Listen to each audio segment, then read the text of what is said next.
Good morning, good afternoon, good evening, depending on where you are.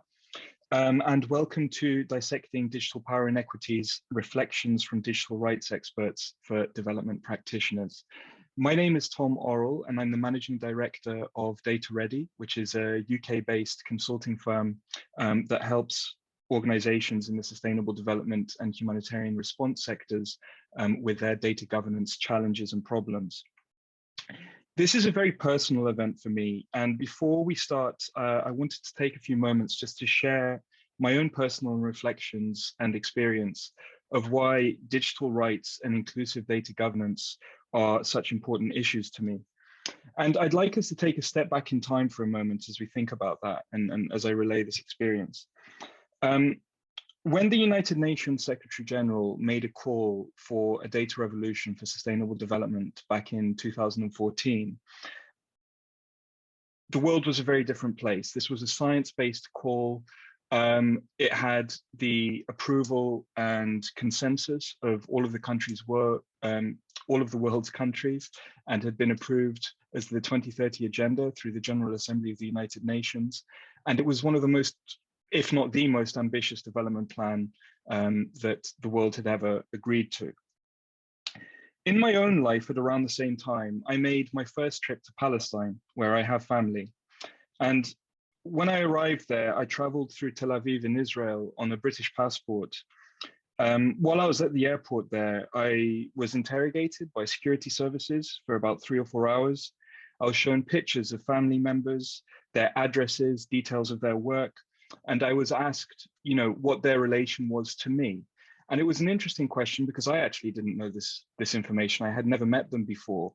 And so this interrogation took quite a long time, 3 to 4 hours it took for the security intelligence services to work out where I fit in the web of information that they had about my family. In the process, they asked me about my parents, where they met, where they currently lived, where I currently live, all about my activities online, and that kind of information.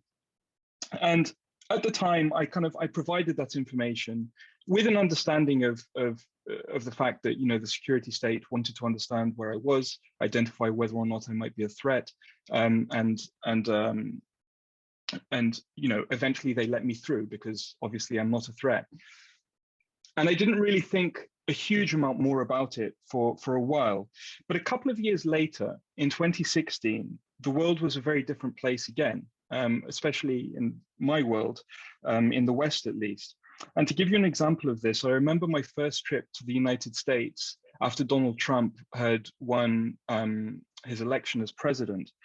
I was quite scared, to be honest. It was just after the Muslim ban was put in place, and I'd heard horror stories from American friends of mine, American Muslim friends. One, for instance, a Harvard graduate who was a McKinsey consultant, had been stopped at a business class lounge in Dulles International Airport by US police and interrogated before a flight to Turkey about his motivations for that. And so as I sat on a plane waiting for takeoff, I deleted all my social media chats, and I then deleted the apps. And I'd already put in place a contingency plan and left a note for my wife at home with a lawyer's name and number on it, made sure that I had stuff that I might need overnight in my hand luggage, and was prepared for the fact that I might be interrogated when I landed in America. And why was I afraid? I'm not even Muslim. I'm not from a country that was part of the ban. I was afraid because I'm pretty sure that Israeli security shared data with US security. And so I was under no illusion that the data and the information that I provided to the Israeli state a few years ago might now be in the hands of the American state. And they might want to ask me a few questions about my trips to Palestine and the kind of work that I do, which means that I travel internationally frequently. In that moment, and reflecting on that experience, something changed in how I perceived digital data. I no longer viewed it as something obscure that existed in cyberspace, but as a representation of myself, my heritage, my political views, my physical attributes, and something that allowed other people to draw assumptions about who I am and to make decisions that would then impact upon my life. It held a lot of power. and power that could be turned against me if it was out of my control. And while I wasn't interrogated in the US, I did spend all of the Trump years having to undergo enhanced security checks every time I flew to America. So clearly there was something in my initial fear. And despite all of this, I still recognize my privilege, because what if I were an indigenous and climate rights activist in the Amazon who was trying to use Earth observations data to highlight the destructive effect of Bolsonaro's policies in the Amazon basin? Or what if I was a Muslim resident in the Indian states of Assam or Kashmir who's had my citizenship stripped away under the pretext of digitizing identity under the Aadhaar system? Or what if I was a member of the Nubian community in Kenya who sued the government in Kenya last year over similar fears in the rollout of Kenya's digital ID system? Or what if I was an African American fighting against the use of racist facial recognition technologies by the police there? Finally, just an example from yesterday, what if I was a much persecuted and extremely vulnerable Rohingya refugee who, traumatized, destitute, and desperate, had entrusted the UN with my most personal biometric data, only to then find out that it had been shared with my torturers and tormentors? What of these people? And, what of their data rights? What of their digital rights? What is it that we as development practitioners in the data revolution community owe to these people in terms of how we make decisions about the systems that will utilize their data, in theory at least, to help promote sustainable development? These are the questions at the heart of today's discussion. The pandemic has turbocharged many of these issues of transparency around what governments and companies should and can do with our data, issues of equity, who has access and control to what kinds of data and the decisions that are made with it, issues of accountability and the ability to enforce your rights over how data about you is used, how it's shared, what's done with it, and the decisions that are made off the back of it. And within the community of practice that I work in, the data for development community, people have worked very hard over the past few years to respond to the UN Secretary General's call. And it's not been easy throughout the Trump years for many of us either, having to consistently make the argument for a science-backed development program in the face of an administration which moved away from science consciously and tried to defund many initiatives. And of course, it's not the role of entities like the Global Partnership for Sustainable Development Data to resolve these issues. But in the face of the growing body of evidence about how much harm digital data fuel systems can cause, it's crucial that we start to have honest conversations about what we can do to ensure that our work as development practitioners works to empower people, reduce inequity, and increase the avenues available for accountability around the world. And so with this in mind, I'm extremely grateful to Claire, to Jenna, Karen, Martina, and everyone else at the Global Partnership Secretariat for establishing the Data Values Project and creating a space for conversations such as this one to take place within our community of practice. And as we start this conversation, it's crucial that we hear directly from digital rights experts and activists to better understand their work, their perspectives, and yes, their criticisms as well, where they're due, about how governments and partnerships between private companies, governments, and other stakeholders are developing systems ostensibly for the use in sustainable development. And, I'm delighted to have the opportunity to host this event. I truly am, because it is an issue, as you've heard, that is very close to my heart. And I'm very grateful as well to Beverly, who's here with us, for helping me organize this event and for helping to take notes and keep track of what we're doing and talking about. In terms of the particulars of the event today, what we'll do first is do a quick round of introductions with our panelists, and I'm very, very happy to have such an illustrious group of speakers with us today. And then over the course of the event, we'll hear about reflections. Well, we'll hear reflections about the role of civil society in advocating for digital rights. We'll hear about how issues of digital governance, race, gender, and data all fit together. We'll hear about what we mean by data justice and why it's important to our work. And finally, we'll also hear as well about what's unique about children's data and how decisions that we take now could impact their lives digitally in the future. So Without further ado, I would like us to move into the discussion and to introduce our speakers. But before doing so, there's just a couple of housekeeping rules and things that I'd like to point out as well. Firstly, we will have a Q&A session. And in the meantime, I'd be very grateful if over the course of the discussion, attendees and participants could drop their questions into the Q&A box and just type them in there so that I have a record of them when it comes to the Q&A. I just wanted to let you all know as well that this session is being recorded and it will be published online afterwards. And also that you can contribute to the conversation on Twitter using #DataValues. And just finally, at the end of the webinar, there will be a satisfaction poll. So please do take a moment to fill that in as we end. But without further ado, I'd like to turn to our speakers to introduce themselves. And in no particular order, but just looking at the way that faces are set up on my gallery view here in Zoom, I turn to Linda perhaps to introduce herself first. Thank you. Please, Linda, if you could just tell us what a typical day in your work life looks like and one big project that you're working on at the moment, that would be great. Thank you. Sure, thanks, Sam. Thanks everybody for being here. I'm so excited to be on a panel with people I've been following for a long time, and some of whom I know, but others that that I haven't met in person yet. So I work on digital rights. Over the last year, I've been focusing on children's rights and the digital age, thinking both about children's rights when we're looking at corporations, when we're looking at government, and when we're looking at international development agencies in the humanitarian space. So I'm doing work with a group of folks in Africa who are pulling together guidelines on how monitoring and evaluation professionals can be more careful with data. So there's a working group with several countries involved there.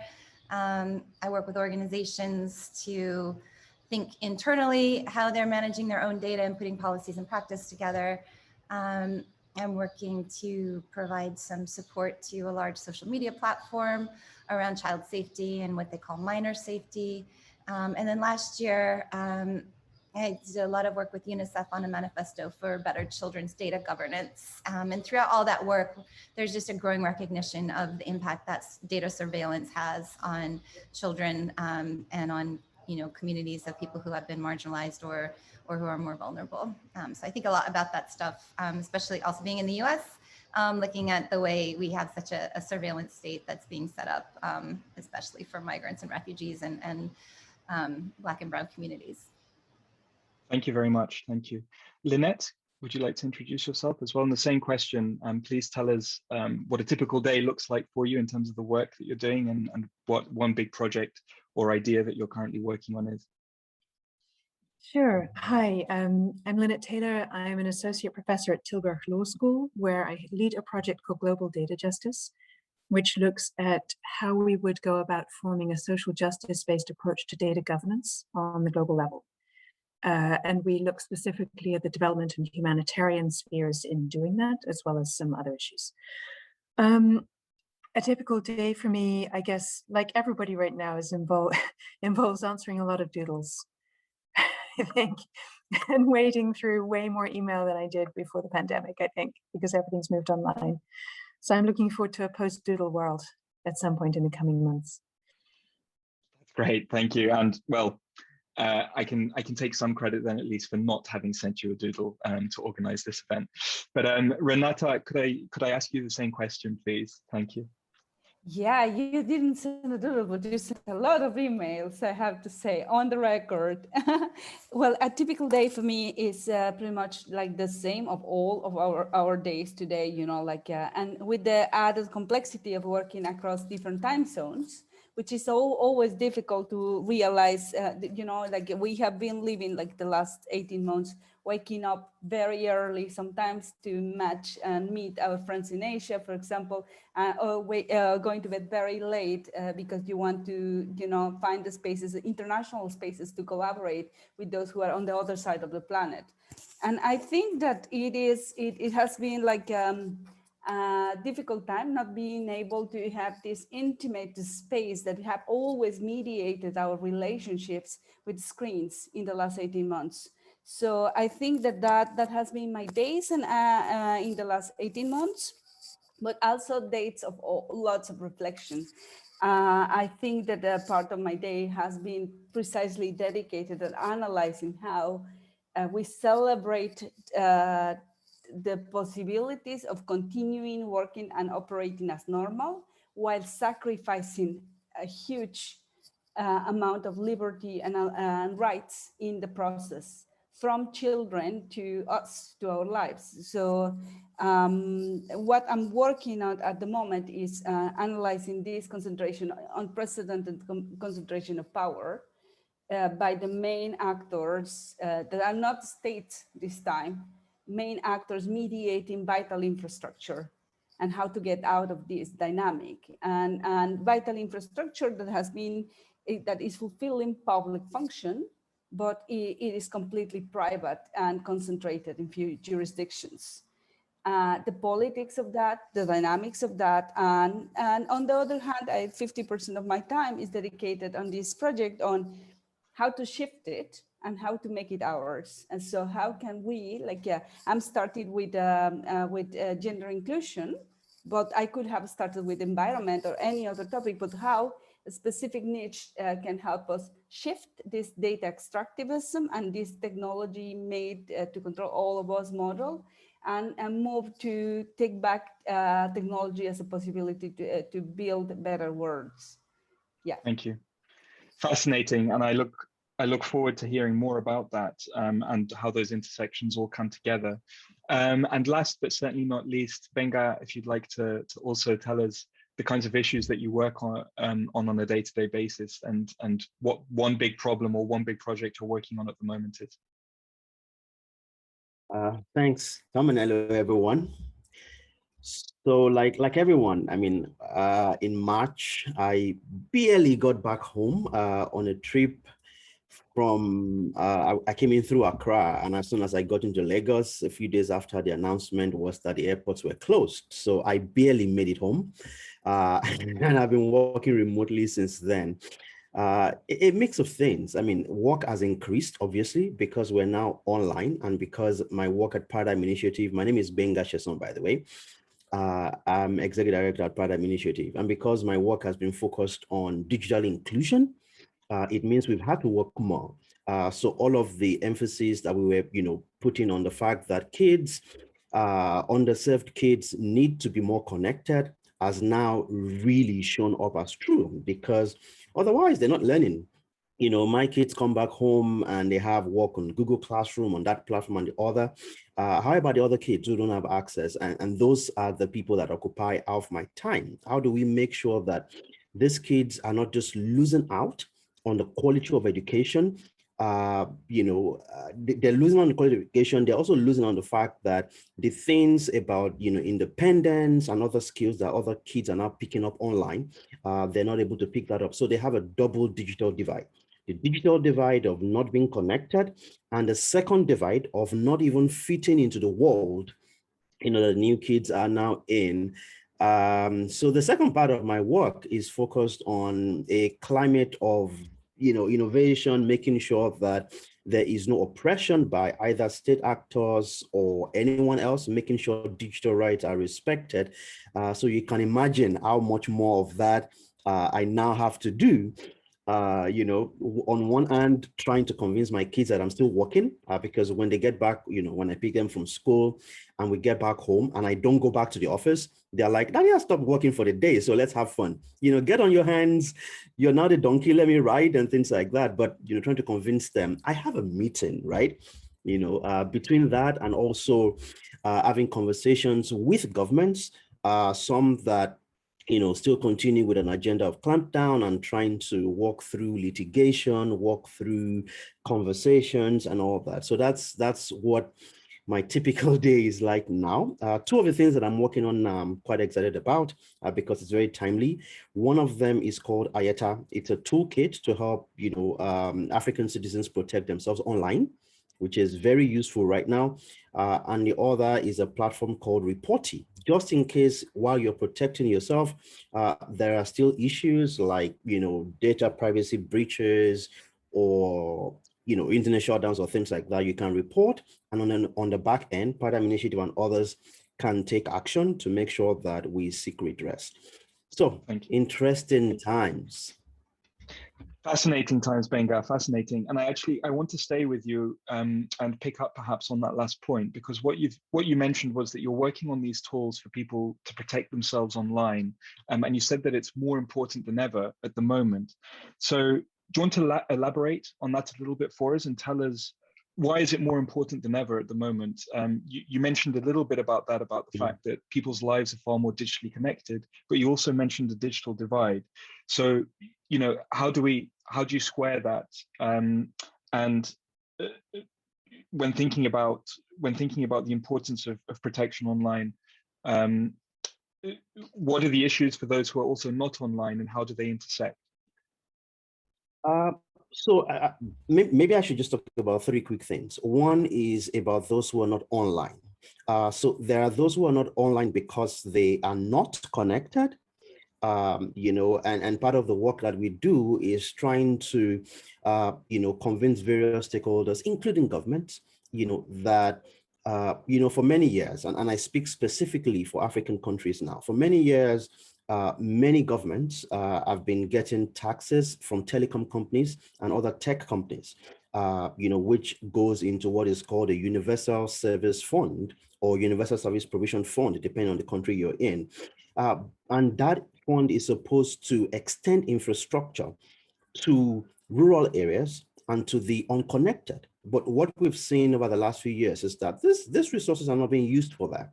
And so now you have a scenario where governments and even citizens themselves have come face to face with the reality of the fact that while, you know, there are people who are unconnected, we're now in an emergency situation where it's either they are connected or we're basically determining that they are not part of the future of the countries or particularly the economy. And of course, we know that when people do not participate in economic opportunities, the citizens lose themselves, but governments also lose. You lose in revenue, you lose in potential rise in crime rate and things like that. So that's one group that are not connected. There is a second group that we're beginning to see a lot more of, the disconnected. Now, these are people who normally have access to the internet and to apps and tools and things like that. But because of certain actions by various states or various governments, they get disconnected. A very, you know, practical example is in Nigeria. As I speak right now, Twitter as a service has been suspended within Nigeria. The reason that the government gave is that Twitter has been used as a service to create disunity in Nigeria. But the reality is that that's not the reason. The reason is that, you know, social media is literally the last civic space that has allowed a lot of young people to voice their opinion without being muted. If you go on TV or radio in a newspaper, because that, you know, old legacy media is regulated and is also sort of, you know, controlled in a way in terms of ownership and in terms of their fear of losing their licenses, not so many people can express themselves as easily as they can do on social media. And so as a new generation is coming online, becoming vocal, finding agency, and speaking truth to power, it creates a lot more fiction. And there are elements, you know, within the state who feel that, you know, these voices are very critical and they are unfortunately labeled as opposition, are unfortunately labeled as people that need to be muted. And so what we've seen is that there are people who are deliberately disconnected from, you know, Uganda organizing elections and cutting off the internet, to Ethiopia writing exams and claiming that students can cheat if the internet is on, which is still the funniest thing that I hear, you know, from time to time. I mean, it's happened in Iran, Algeria, and Ethiopia. And my take is that if you're a teacher and students can go online to cheat in your exams, the joke is on you. Not really on the students, but that's, you know, that's by the way. You know, so there are many reasons why people have been disconnected.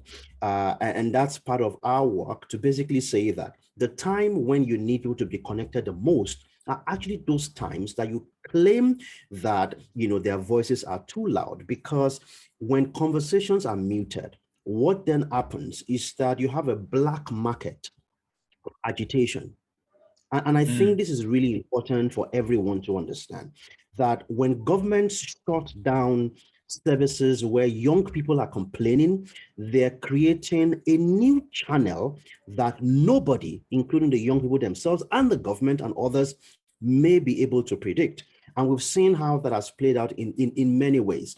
But way beyond that is the fact that there is a deliberate attempt at closing civic spaces in many locations across the world. And the reason for that is very obvious.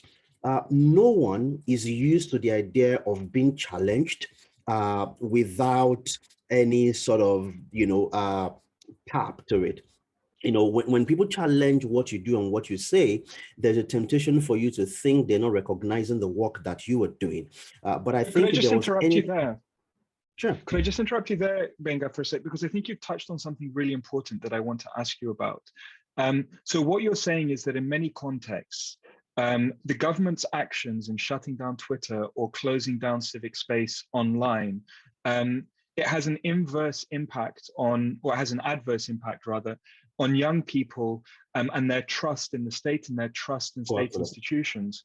So, as development practitioners and as people who work in the data revolution, we spend an awful lot of time working with governments to theoretically, at least, improve trust in public institutions, improve trust in state information, state data, statistics from the state, and things like that. And in your experience, working as a digital rights activist, is the fact that rights issues are not part of the conversation in the data for development community, are we working against ourselves in that respect by helping to increase the lack of trust that young people have in the kinds of work that we want to see done? The data economy, yeah, absolutely. I mean, you probably have said it better than I can. The data economy is built on trust. Trust between companies and citizens, or companies and customers, trust between countries and citizens.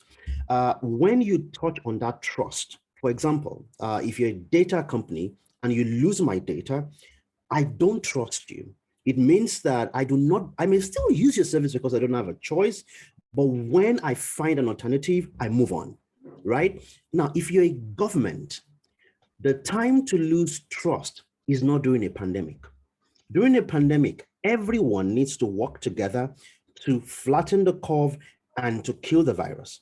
Now, if at that time you're shutting down platforms or you're creating less trust, what you're doing is you're shooting yourself in the foot, because you're reducing trust. And it means that every time you say, get vaccinated so that we can, flatten the curve, what people are hearing is not get vaccinated. What people are hearing is an amplification of many of the theories that have been shared on WhatsApp that say that the government wants to harm you through the vaccines, because the trust is gone. And when trust goes, all of the conspiracy theories help to fill the gap. So what we do when we do not respect rights is that we create a room for my enemy's enemy is my friend. It means that you're telling citizens that anything that is said against the government is true. And that is a dangerous place to be. So I think that, the bottom line is that anything that we do to erode trust is what we're doing to work against even development itself. Because when we build, infrastructure, and I'll give you a very practical example. The Nigerian government is now complaining that the rail infrastructure, which is now being laid by Nigeria, is being removed by some citizens who have been arrested and things like that. One of the reasons why that will continue is because there's a perception. I cannot trust the state to provide services for me, so I have to help myself. And unfortunately, that is what we do every time that we erode trust when we hurt rights. And because rights is about dignity. And when you tell me my dignity doesn't matter, then I don't trust you. And it means we can't work together in development activities, unfortunately. I think you summarized it perfectly there. And I love that phrase, rights are about dignity. And that goes to the heart of it. And it's why international treaties on human rights often start with dignity or have it closely after life, which is obviously the prerequisite for everything.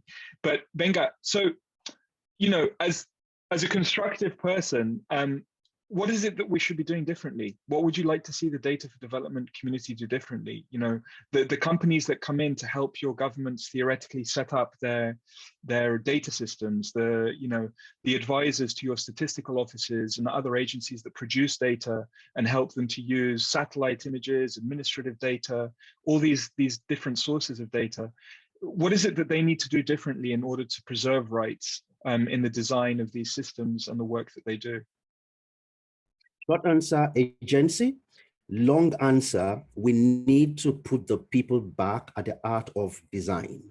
When we design for people, you know, the phrase that comes to mind is what a politician that never won elections in Nigeria. In fact, he was killed while he was trying to win. He was a man of the people. Mko Abiola in Nigeria used to crack, well, he wasn't cracking a joke. He was actually saying something really serious, but it was funny. It's that you can't shave a man's head in his absence. And that is unfortunately what we're trying to do when we design. We claim to design for the people, and it hurts their rights. You claim to design better security, and you're taking my facial scan and misusing it.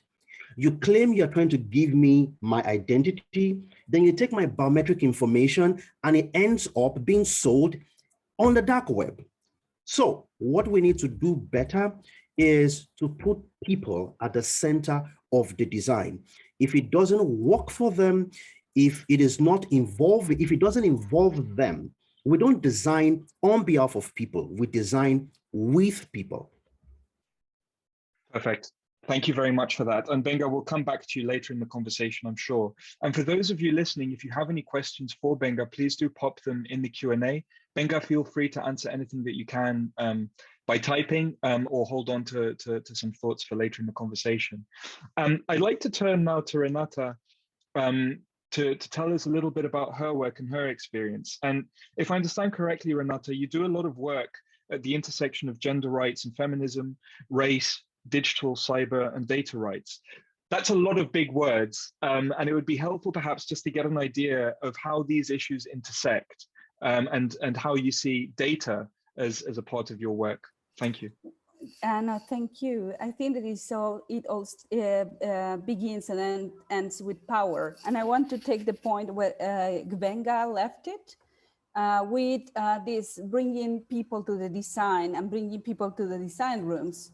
I mean, that's the ideal situation, but the reality is very different. The reality, and there's something that I'm looking at in these intersections is, we have two global frames. We have the international human rights frame, and we have the international trade frame. And sadly, we failed at making it compatible. And there's a little intersection, you know, like that's why this talk is very interesting. There's a little intersection, a little overlap when we talk about development.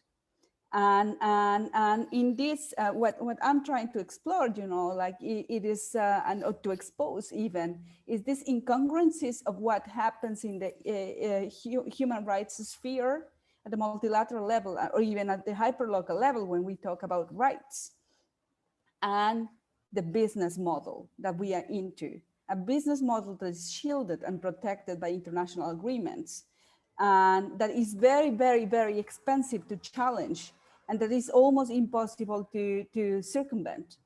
So we know what is broken in the system. We know that all the data infrastructure is inside a privatized system that blocks the possibilities of people to not even, like, you know, being part of the design rooms, but even understanding which data is about them, except the Europeans, of course, with this exceptional data frame that they approved a few years ago. And then we have an accelerated industry, like really competing fast to get the developing world as the next market that will, like, you know, consolidate their leadership. So if we look at so what I'm looking into in my day job is precisely how can we, you know, like expose the incongruencies that we tell ourselves every day? How can we make bold statements in the places where these decisions are made globally, and fix the systems at the heart of the trade and at the heart of the trade space, at the heart of the competition space. And so the human rights space is no longer, you know, like the ugly sister that no one wants to dance with her, but it is central, and it is part of the architecture of the other systems. Because what I have seen in the pandemic is that yes, we care about data privacy. We care about many things, but decisions are made at a level where our rights discourse is not listened to. So on that point, if I could just ask you, so on that point, Renata, specifically, you've spoken a lot about the international human rights framework and the international business model, but, you know, could you help us understand why is this important for the world's poorest? You know, what's the problem? What's the problem with big American companies like Facebook or Amazon or Google? You know, if they offer their services for free to poorer countries which need to develop systems or need some cloud computing software from Amazon, what's the problem with them offering these services? What are the power inequities that we're promoting there? Well, you know, when you are offered something for free, means that you are the lunch, you are served on the plate. And that's a powerful reminder, you know, like, because what I'm seeing, you know, is basically yet another colonization, yet another imposition. It's not only the technology is not neutral. It's never neutral. Technology is always political. And technology is the way that technology is designed today, as Shoshana Zuboff has said many times, is designed for surveillance and control. And that's what we have today. Like you started describing this exceptional case of targeted surveillance that you suffered personally, and that I think that many of us had suffered. What we have today is this on a massive scale, and not necessarily, you know, like targeting a specific person, but targeting entire populations to shift behaviors in one way or another. We have a competition for scarce resources. We have a competition for, like, you know, global market domination. And in the middle, this big data points yet to be extracted and explored, and that's the big problem that we have in front of us. Concrete example, you know, like if you do not own your infrastructure, if everything was given to you for free and lives in the cloud, and you happen to upset one of the superpowers and you're subject to sanctions, you're screwed, completely screwed. If all your hospital data, if all your commercial data, if all your key data is a strategic asset for people's sovereignty, for people independence, you know, like, and if it all belongs to corporations far away from you, subject to national security laws and subject to sanctions by a Congress that you do not elect, there's your future, your digital, you have no voice on your, and no way to shape your digital future. That's part of the problem. The second part of the problem, I think, is like, you will never be invited to those to such design rooms. If those happen, if all the design rooms are concentrated in 2 jurisdictions, in China and the US, there's no way our communities and our people will ever have a say in the way that technology is designed. And yes, you know, you can, some corporations can open some data sets for good, but that's not what we want. What we want is to have, like, you know, our own common assets, our own key materials to build the digital future, our own digital future shaped with our values embedded on it. And that is not going to happen as the system is shaped at the moment. The system is shaped in a way that privileges big tech corporations and leaves no space for digital social innovation and for even local companies. That's the reality that we're into. And it's a little bit excellent. Complicated, but that's life at the moment. No, that's an excellent summary, I think, Renata, of some of the key issues there. And, you know, thank you. You've touched on the social dimensions, the rights dimensions, and even the economic dimensions and the economic inequities which emerge there. But similar to what I asked Venga at this stage, you know, what is it that you'd like to see this community of practice do differently? So what's your advice to those of us who work in partnership, with some of these big companies, with governments as well, with civil society groups, and we try to work across the spectrum of organizations to improve the availability of data for decision making where it doesn't exist? What's your advice to these communities? Yes. What are some practical steps we can take? I think that the key on all of this is to unlock the power of innovation by allocating enough resources to experiment at a decent level. Like what happens now is, it is the micro vision of allocating very little resources in communities that will never enable them to pilot anything. So basically how it goes is let's do open data sets on gender issues of girls between 14 and 18 and do yet another damn hackathon and see what they can do during the morning with it. And nice visuals, nice infographics that are completely irrelevant and do not even, maybe educative, never touch the system.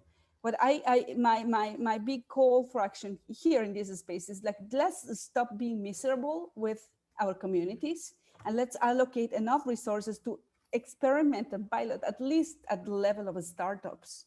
Like, to be honest, the system gives millions to startups to play and fail and experiment and do it again. Without very little, with no to very little accountability if they fail. But in the social sector, in the development sector, we are always working with peanuts.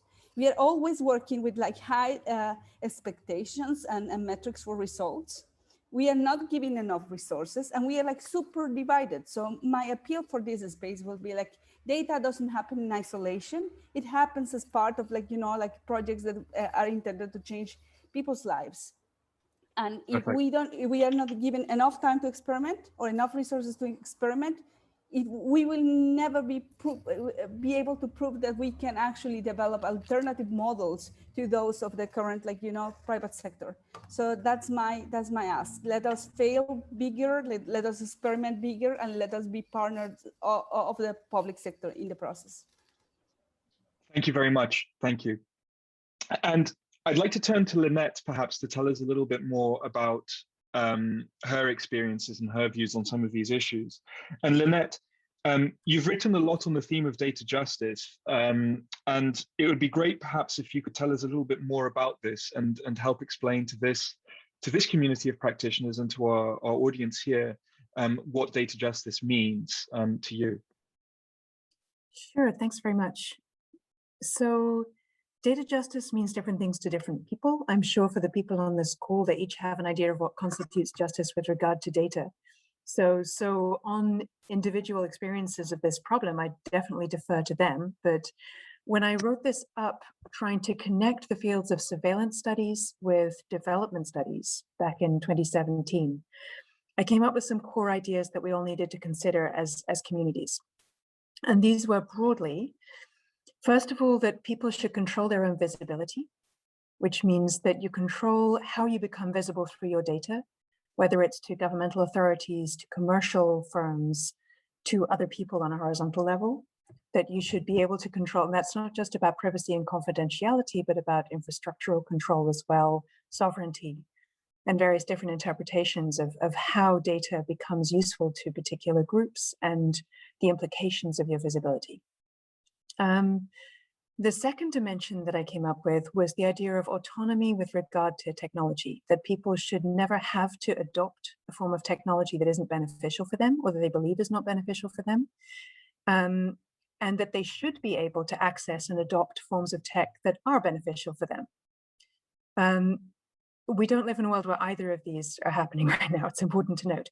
The third one is that currently the systems that we have for governing data tend to responsibilize the individual for keeping their data safe and secure and confidential, and that's not functional in the world that Benga and Renata have just been describing. And so we need a top-down responsibility both on the part of states and of providers of platforms and services, and of international organizations in this case, to establish protections for people from unfair treatment, and to establish modes of redress where unfair treatment happens. Because currently individuals are very much responsibilized for keeping themselves safe, and this is even believed to be a good thing, which is a very strange state of affairs. Yeah, that's fascinating, and I think you've touched upon there three great ideas and three great principles by which to think about how we should work as a development community. I'm certainly going to be looking more into that moving forward. But you've also touched there at the end almost on this question of consent and utilizing fully informed, freely given consent as the basis for data processing. And we have a question, in fact, in the Q&A, although it's not appearing in the Q&A. I'm not sure if everyone can see the chat, but we do have a question from one of the attendees asking about fully informed, freely given consent and whether it's actually a good idea. And it would be great to hear your reflections on that, and to perhaps build on that last point that you made there about top-down responsibility versus individual protection, versus individual responsibility to look after your own data. Perhaps the Rohingya case in UNHCR yesterday is also a good example of where it doesn't work in many parts of the world. Not just that one, but yes, absolutely.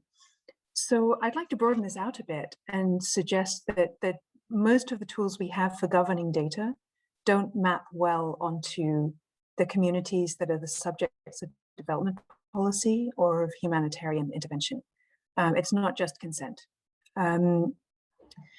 First of all, there is no solid conceptualization of who is accountable for what happens to data in the development space or the humanitarian space. So for one thing, data governance in general could be considered to be out of the window. When accountability is all upwards to donors, that becomes deeply problematic in terms of even being able to have a conversation about whose rights are in play and how to preserve rights. Second, yes, informed consent is extremely problematic. We've been in a state for at least a decade before the sort of big push on data for development happened, where it's very normal for companies to give consent for the use of people's data in low and middle income countries, which in higher income countries, individuals would be expected to consent to. So we tend to group people together for purposes of development or humanitarian intervention with regard to their data in ways that doesn't happen in wealthier countries. So that is one problematic thing. Second, the idea of purpose limitation doesn't really exist in development and humanitarian action. Innovation is rewarded. We have a hackathon culture, and that isn't really counterbalanced with an idea of sunset clauses, of ending interventions at a certain point, and of not reusing and sharing data ad infinitum just because it's data. There's also the issue of contextual privacy, which goes along with purpose limitation. The idea that data use and sharing should be established based on the original understanding of people as to how their data was being used. So to go back to what Venga said about ID systems, for instance, data that's inputted into digital ID systems winds up already getting used and repurposed for all sorts of things that would not be familiar to the people whose identities those documents and that information represents. This isn't the norm. This is considered a good thing. We need to change that. There's also the issue of who is a legal subject, as Renata was saying, who can make claims and how. Sorry, Lynette, sorry, can I just interrupt you there for a moment before you tell us about who a data subject is? Just on that last point. So you say that we need to change that. So could you give us a couple of solid examples of what the risks are there? What's problematic in a development or humanitarian setting about repurposing and reusing data? Well, we're seeing ID systems get reproduced and scaled around the world, starting with the Aadhaar system, and then there's this push by the World Bank, particularly to try to do Aadhaar all over Africa. This is already happening in Latin America, and what we see is that somebody will come to your door, for instance, to sign you up for, or you will go to your village chief to sign up for a particular biometric national ID. And then you will ask, will this be used for other things? And the chief will say, no, it will not. But what they don't know necessarily is that at the central level, this will connect to law enforcement. It will connect to commercial opportunities for selling populations to fintech providers in particular, to for-profit commercial fintech providers. It will connect to vaccination certification systems, which will connect to people's ability to travel, both domestically and internationally over the very long term. It will connect to security forces, and it will connect to international flows of data, which is something that we see very clearly in European fights over data right now, and is going to happen and is already happening in the rest of the world, but just invisibly, because the same claims are not being made in the international legal space. So I think we can assume that the systems are linking up and that this is considered to be a good thing in the humanitarian development space, whereas it's considered to be illegal in wealthy countries. That's fascinating. And essentially what we're doing, without perhaps realizing it often, because, you know, within the development space, we often work on the idea that we're doing something good, and that's enough justification to enable us to continue with our work, rather than having any kind of solid accountability. But what we're actually doing, perhaps unwittingly, is we're helping to design the infrastructure of surveillance for the future, and without thinking perhaps about those potential harms as we do our work. And on that point of thinking about potential harms as we do our work, building on the kinds of things that you've thought about and written in the past, Lynette, what are some suggestions that you might have about how we could do that better? Because sustainable development is not going to stop. The projects and the work that's ongoing are not going to stop. The rollout of digital ID systems is not going to stop. So what are the things that we should be thinking about and should be doing to improve them as they are developed?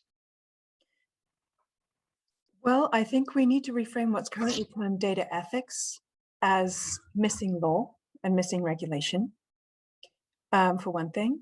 I think that turning law into soft law just because it relates to poor or marginalized populations is not probably a good way to go if we want to preserve people's rights and build a sustainable system that actually represents people's needs rather than the needs of commerce, as Renato was correctly saying.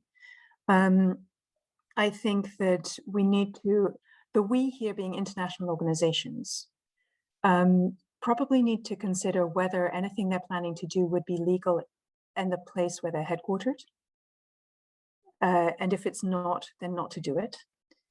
And that includes whether they consult with people or not, because the idea of informed consent is very complicated everywhere in the world with regard to data flows. It's the people on this call don't understand where our data is going when we give it up. It's not just poor and marginalized people. It's not just the affected people that we talk about in development and humanitarian action.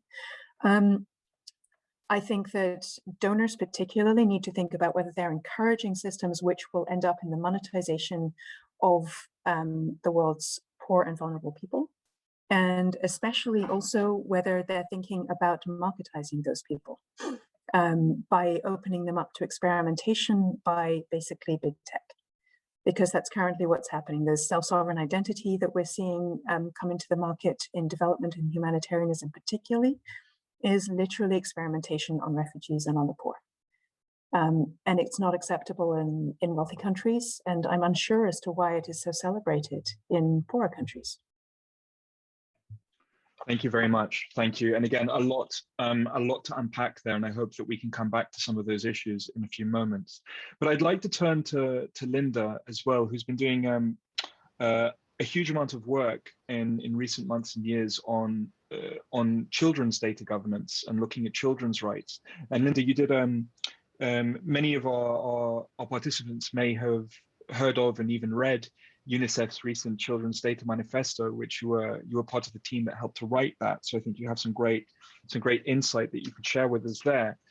But you know, before we go into the details perhaps of some of that, it would be great to get an idea from you about what's unique about children's data. Why are we even talking about children's data as a thing on its own? Yeah, I mean, I think we, in general, everyone in the world, I would say, has kind of an idea that children tend to be a more vulnerable population, or a population that needs special protections in general. And so obviously that should extend to data protection. Children have potentially less ability to understand long-term implications of the collection and use of their data. They have a lot more data collected about them because they're being born into a digital age. So, people post photos of their children from the time, that they're in the womb. They post their ultrasounds. They post pictures of their children throughout their entire lives, and children don't have any control over what others are posting about them. If you're talking about social media, there's less ability to contest when data is shared about them.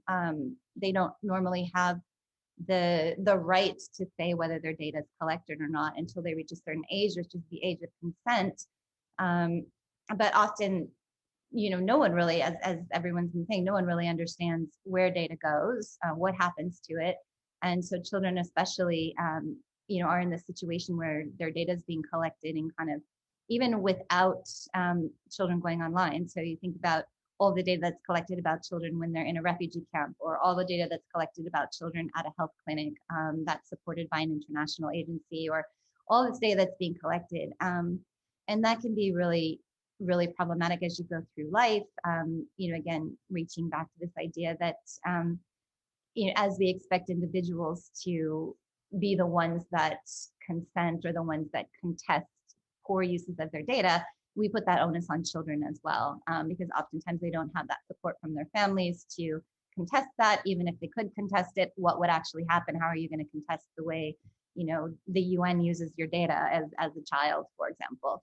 And I think the last point I would make is that children are very specifically targeted on social media platforms. This isn't so much data for development, but a lot of times we encourage children to use the large platforms because that's how we can reach the largest audiences, because those platforms have a monopoly on communication. So if we're encouraging children to use Facebook groups or to go on different types of social media platforms, we're actually encouraging those platforms to collect more of their data.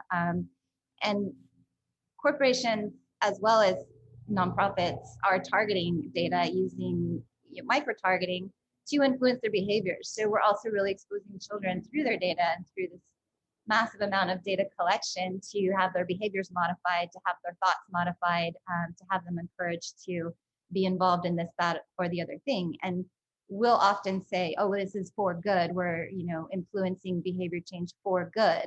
But who defines what is for good? And how often are we engaging, people in defining their own for good?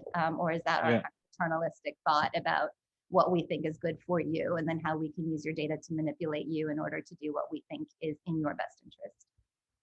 Thanks, Linda. That's really helpful. And I want to pick up on that point in just a moment. But before I do, I just want to say thank you very much to Renata, who has to jump off because of another call. I don't know, Renata, if you have anything you'd like to share before you leave, please do. Yes, just the last thought on all of this will be like data unlocks a lot of possibilities to the future, and we definitely need to think of it as a key asset for all of our work.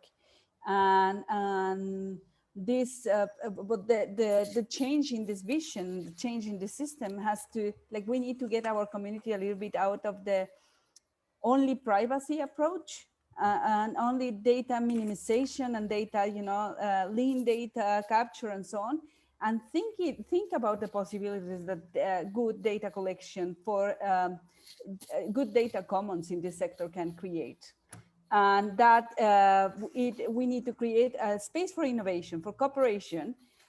We need the skills and opportunities, opportunities will not come alone to the communities. We need to develop the skills, and we need to get back this power dynamics to our side. Cities can help on it. The development sector can help on it. The thematic sectors such as health data and environmental data, gender data can help on it. And we need to think big while we are thinking on all of it. I think that would be my closing remarks. And I apologize that I have to leave now.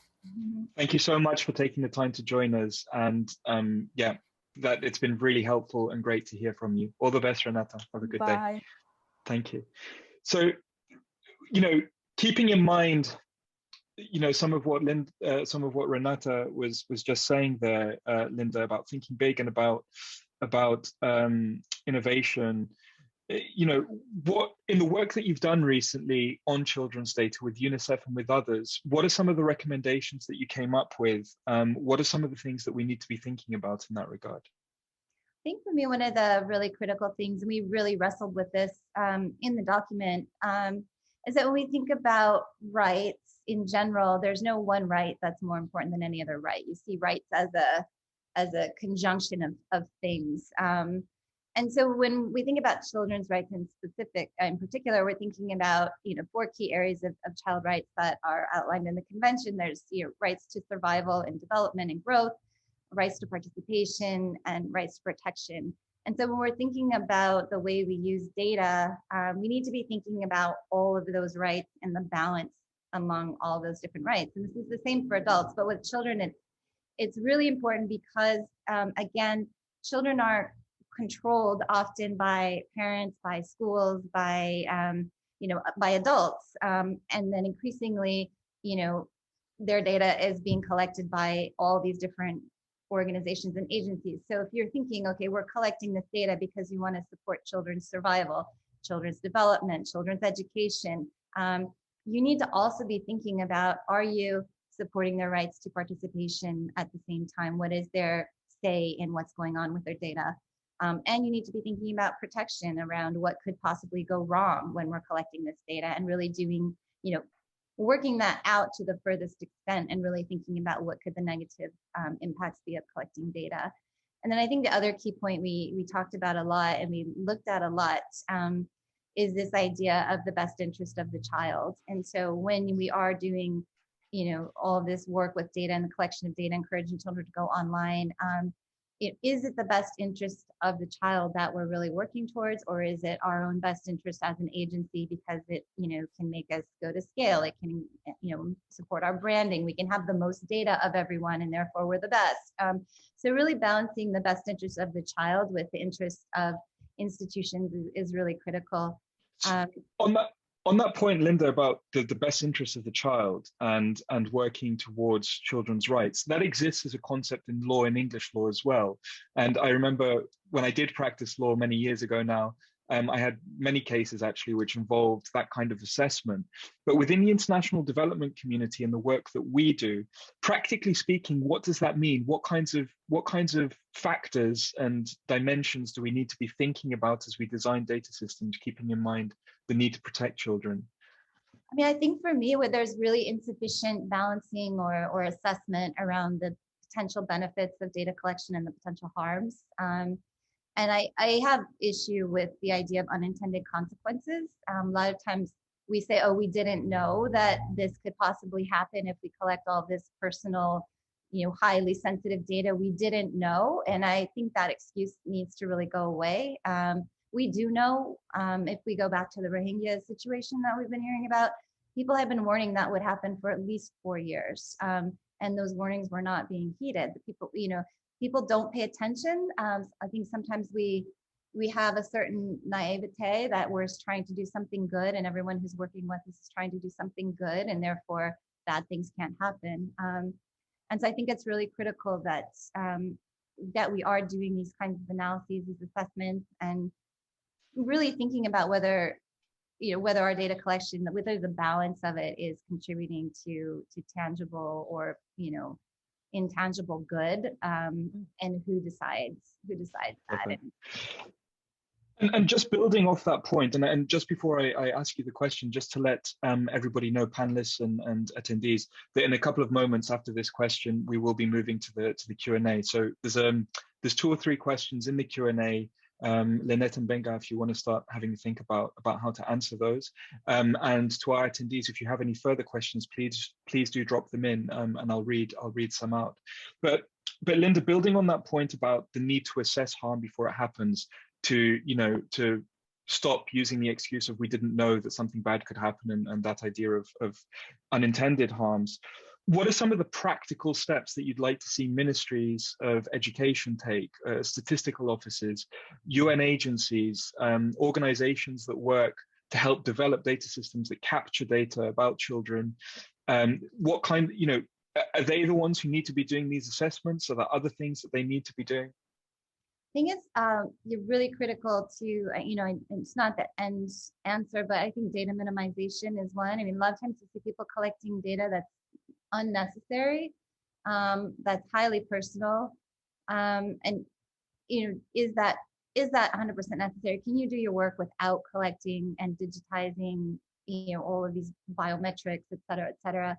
I think we need to be really, really careful about corporate partnerships, and really engage and train with a very critical capacity anyone who's engaging with data partnerships. And by that, I mean, you know, partnerships that are aimed at using lots of data. I think a lot of times the folks that are negotiating those partnerships aren't engaging with the data privacy folks and the data rights folks and the, you know, so how are we really being aware of what we might be getting ourselves into in some of these data partnerships? I think, you know, experimentation on children with new technologies and new data approaches is highly problematic. We wouldn't think it was okay to run out and test a bunch of vaccines on poor children. So we shouldn't be testing a bunch of data analytics software and, you know, data models on children. And then the consent, we really need to do a lot more thinking about what do we mean by consent. And there's some good work that's being done on looking at different legal frameworks and mechanisms. But consent is broken. A one-off, you know, checking yes, no, I consent is not the way to go. And we need to think both about consent for one-time use, consent for multiple reuse of data, or other frameworks that could really allow people to have more of a say and more of an understanding of what the potential impact could be of their data being collected and used by different, you know, agencies, governments, corporations, et cetera. And I just really echo what a lot of other folks have said already in terms of what we could do. I think it's just a huge area that needs a lot more discussion and a lot more work. And we haven't put enough resources and enough thinking into kind of how to fix this, again, because I think we get very excited about what we could do with data. We're very motivated to collect a lot of data. We've been complaining for years that there isn't enough data. And I think it's time to kind of, you know, pull back a lot on that and really assess and see where we are. Thank you. Thank you very much, Linda. That's really helpful. And I think, you know, the points that you've made there about consent being broken really make me think back to what Lynette was saying about the work that she's done on building out these ideas of visibility, autonomy, and, you know, more accountability for all intents and purposes, if I can frame it that way, Lynette, rather than putting the responsibility in the hands of individuals. And I think that's a great discussion for us to have as a group here within the Q&A. There are some questions in the Q&A, and they're coming in thick and fast, which is great. You know, I think that means people are listening and finding it interesting. Benga, thank you so much for adding an answer to Jenna's question. But I would also invite Linda and Lynette to consider Jenna's question there, which is, if you had substantial resources to spend on issues that we're discussing to promote innovation, protecting rights, how would you spend it? But I want to start with a question. I do want to start with Jenna's other question before we get to that one, which is, what are some of the practical ways to enable people to control their own visibility? And I'd like to turn back to Benga here to perhaps give us some thoughts on this, given that he's been working to develop toolkits and the current situation in Nigeria. So Benga, the floor is yours. If you have any thoughts on this, please do share them. Thanks, Tom. So I think, like I said earlier, we sort of missed the boat on, you know, being able to design with people. So we designed for them. And so that's why people don't automatically have a sense of control. You know, in my response, in terms of what I will do with a whole lot of money, what I said, you know, is that I'll spend maybe 25% of that money, you know, on education, on awareness, on people understanding, on creating a sense of agency. Because to be honest, what I think corporations may be missing, and even maybe some governments, is the fact that when people understand the ownership of their data, it doesn't necessarily mean that they will not use it in line with some of the expectations of the businesses. Sometimes, you don't trust people with, if we have them to put on face masks, will they?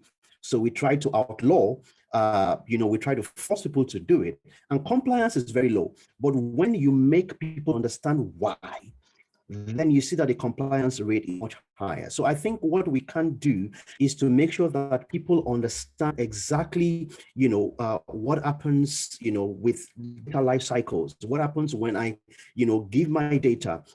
What happens when my data is visible? Who can have access to it?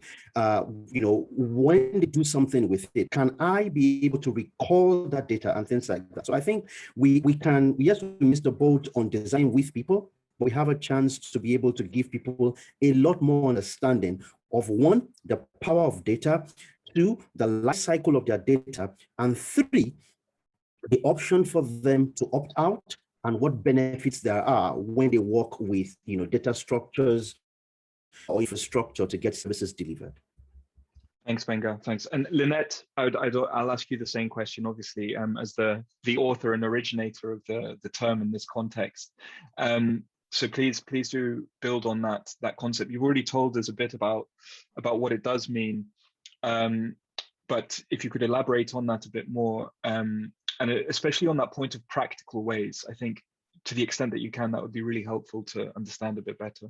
Sure. So I think a large chunk of this was just addressed really well by Benga on the data literacy and bottom-up empowerment front. I think that actually facilitating people's control over their data, if that were possible, we'd be able to do it all over the planet already, and we're not.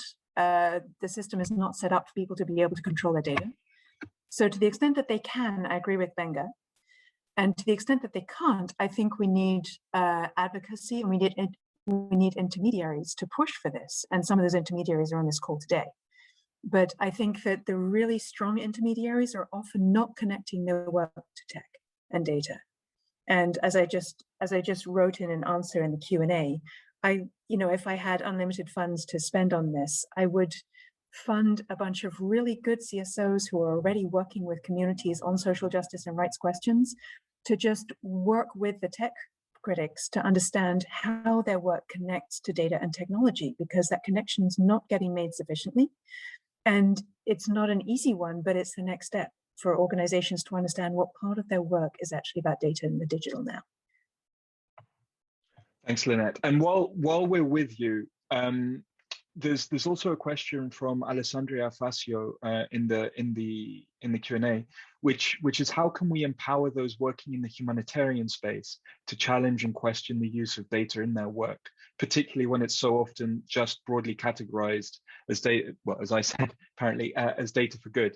I know that you've done some research and study in the humanitarian sector. So are there any points that you'd say in response to this question? Oh, so this is such a huge question, but it's a very good one. I understand it to mean, how can mid-level workers in the humanitarian sector do a good job of helping their organizations do a good job with data? That's what I understand it to mean. If you mean something else, person who asked that question, please rephrase it. This is a really important layer, because this is the layer where questioning can happen and where leverage can actually be got on humanitarian organizations, which again are not necessarily, they've not grown up with this awareness, right? This is not part of the humanitarian mission. Do not discriminate through data. Do not make data transfers to hostile adversaries, for instance. This is not conceptualized as core business for humanitarian organizations, but it's becoming that. And they are becoming very much at risk in terms of their mission and their funding if they fail at this.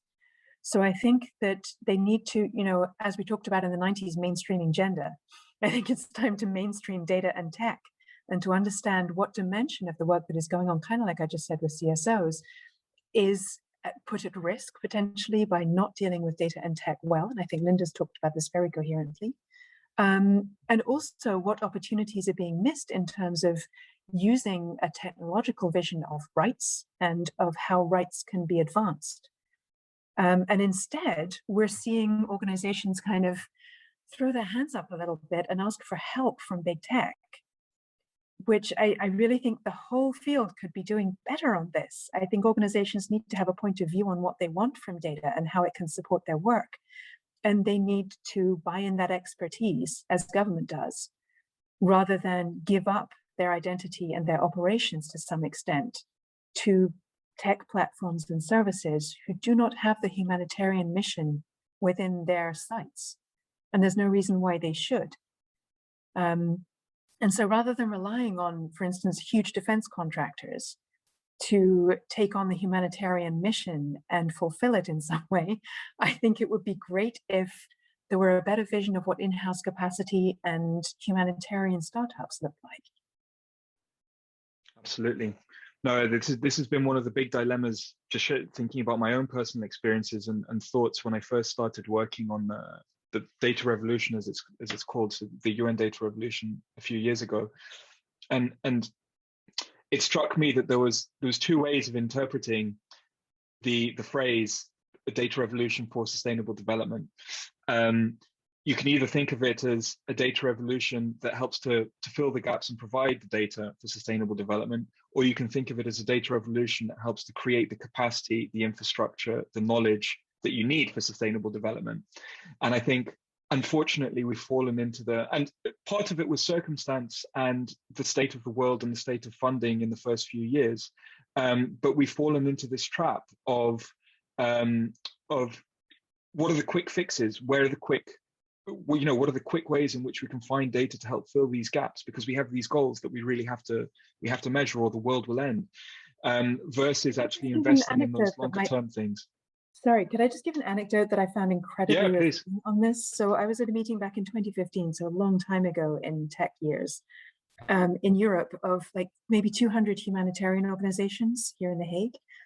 And a representative of one of the 5 biggest tech companies in the world came up to me thinking that I was running a humanitarian organization and said, we really want to find an organization that will partner with us to try out and market this new piece of tech, this new platform that we have.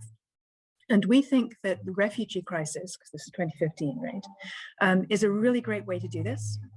We'd like to offer you a service whereby you can track refugees into and out of refugee camps on the border of the EU. And here's how we see it. We see that a refugee camp is really a prison, analytically speaking, that you can formalize it as a law enforcement problem. And you want to track refugees as they come out of the refugee camp and into the EU so that they don't reoffend. So we have this model that comes out of law enforcement and predictive policing, and we will give it to you for free if you will use it on your refugees to publicize what a great platform we are to partner with the humanitarian sector.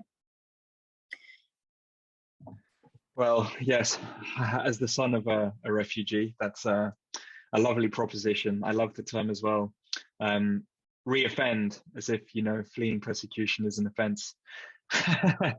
But this is it, right? We all have, I think many of us have such a small snapshot of what it is that we do that sometimes we think we can forget the bigger picture of the surveillance systems that we're helping to contribute the design of. There are a couple of other questions as well that I would like to touch upon, and we are running out of time, but I'd like to turn to Linda. Linda, thinking beyond children for a moment, you're a consultant with many years of experience working on data governance issues. You and I have worked on projects before. You run MIRLTech, the big annual event on monitoring, evaluation, and learning within this sector.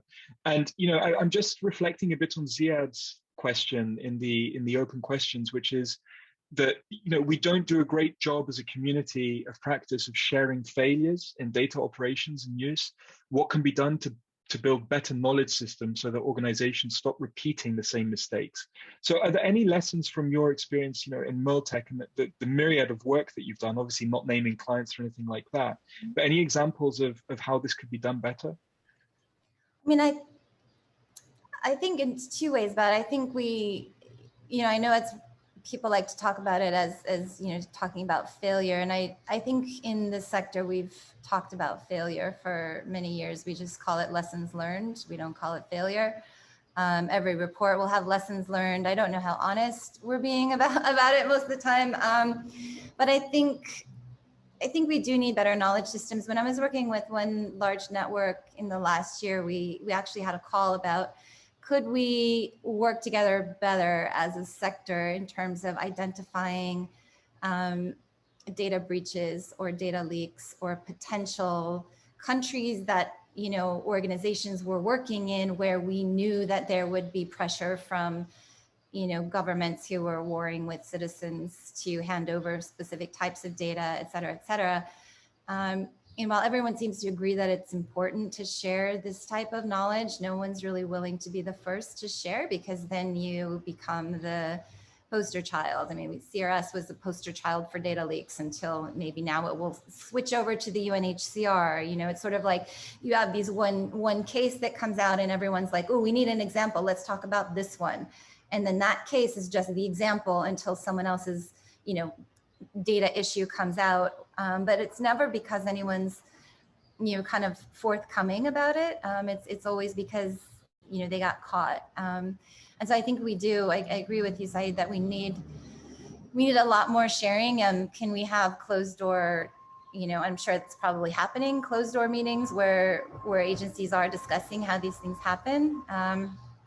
There's always competition in the sector though. So, you know, there, again, going back to, I think, Benga, you talked at the very beginning about trust. You know, we don't trust each other in the sector because we're all competing. And so I think until we can remove some of that competition, or, you know, what are the incentives? What are the donor incentives? You know, this is another anecdote I heard. Someone said to me, you know, everyone's all about being open about failures. And this person told me that they were once a new employee at an agency that had had a data breach, and they mentioned it to someone at the bar, you know, after hours, and then suddenly the donor was then asking about it and no longer willing to support this particular agency that had had a data breach. So I think this, you know, we do want donors to be involved in kind of setting standards or, you know, motivations and incentives, but also if it's always punitive, no one's going to come forward and talk about some of the failures that do happen. Thanks a lot, Linda. Thank you. Benga, I know that you have to jump off the call in a moment to join another one. So I wanted to turn to you and just to thank you as well for taking the time to join us today in this conversation. I hope you found it helpful. I did want to ask you one final question, if you have a moment, and that's the question from Michael Baker here, who says, you know, what are some of the alternative data governance models that you think might be promising? So thinking about data cooperatives, data trusts, data sharing pools. Have you had any experience of these in your work? Do they come up at all, or are there other models that you're familiar with or aware of? This don't come up a lot in our work, but you know, one of the things that we definitely talk about when we have conversations around governance models is that whatever gives more power to data owners and allows them to understand the process through which their data goes through and allows them to have a say at almost every point is a model that will increase trust and that is definitely more sustainable. Thank you very much, Benga. And do you have any final thoughts or any final comments that you'd like to share based on anything any of your colleagues have said or any of the other questions? Just glad we're having this conversation. I mean, you know, Tom, I talk a lot about silos and how you know, more silos need to get broken so that we can talk to each other. Because what is very obvious is that we have, you know, a community of rights actors. We have a community of development actors that are working towards the same goal of improving livelihoods, but we don't talk a lot to each other. So I'm glad that we had this opportunity to at least have this conversation, and I'm hoping it's not going to end with a webinar. I'm hoping it will continue with more conversations and, of course, even collaboration opportunities. And I will be here until the end of this conversation, until 2:30, that is. Thank you very much, Benga. Thank you for those thoughts. And you know, we are almost at the half hour, so I'd like to invite our remaining panelists as well to just share perhaps their closing thoughts and reflections. And turning to you, Lynette, you know, what are your hopes for what happens after this webinar? And you know, are there any reflections or any thoughts that come to mind over the course of the discussion as well that you'd like to share? Yeah, so Thank you for letting me take part in this. It's really illuminating because the thought that I come up with listening to the panelists and reading the questions is really that we need to start addressing data as a global phenomenon rather than trying to set it up as doing different things in different sectors. I think if the experiences of the panelists and the question is anything to go by, what we're seeing is that the way that data gets used and shared and the value of data is really starting to merge across sectors and across regions. And that we shouldn't assume that just because actors have the best interest of affected groups in mind, that cancels that dynamic out. So there is a global data economy, a global data market. Most of the competent actors who have infrastructure and resources to deal with data are part of the market right now. And so if you're engaging with data, you're engaging with the global picture. And you shouldn't assume that data for refugees or data for development is going to work any differently than data for Facebook or data for Silicon Valley. Right? And so if you think about fintech as separate from Silicon Valley, you're already going the wrong direction. Right? If you think about data analytics as something that can be particularized for humanitarian ends, you're going to get in trouble with that. So I think as long as you're bearing in mind that you should apply the same standards and principles and think of risks in the same way to refugees in Bangladesh as you would to your children in New York, then I think you're probably on a better track than if you try to separate it out. Thank you very much, Lynette. We're very, very almost at the half hour, so I'm going to ask Linda as well to just share some very brief final comments. I just also want to take the opportunity to say thank you to Beverly, who's been here taking notes that will help inform some of those next steps, and we'll share those with you. And just as a final thing as well to our attendees, if you could hold on at the end of this call for just a moment, there will be a short poll to ask you what you thought about today's event. So please do answer that if you have a moment. But Linda, over to you for the last word, really, on any reflections or thoughts you might have. And thank you so much to all of you. I think, the last thing I would say is that I think it's really, really critical that we think about frontline organizations and grassroots organizations in this equation, because a lot of grassroots organizations are working as data partners, as data collectors, and the whole value chain, or the whole safety and security and respect of data needs to look at that entire chain. So we need a lot more support, a lot more investment in frontline organizations, or we're not going to be able to crack this situation. Thank you very much. Thank you, Linda. And again, just thank you to all of you for joining this conversation. As Benga said, I hope that this is the first of many such conversations and that we can expand the pool of people that we're talking to here. I absolutely believe that the time has come for us to cross this silo between people who work on human rights and digital rights and cyber rights and those who work in development. We're two sides of the same coin. Development is going to continue, whether we like it or not. These models and the greater penetration of digital into our lives will continue. At the same time, we do need to think about human rights a lot more seriously. So whether we like it or not, we need to find ways of working across this divide to ensure that the things that we are developing and putting out there, to the extent possible, are equitable, are in the hands of the people whose data is being used, are accountable, and are transparent. So thank you all so much, and thanks again to the Global Partnership for hosting this. And there will be announcements online on Twitter about follow-ups. So please do follow the Global Partnership there. And thanks again. Bye-bye.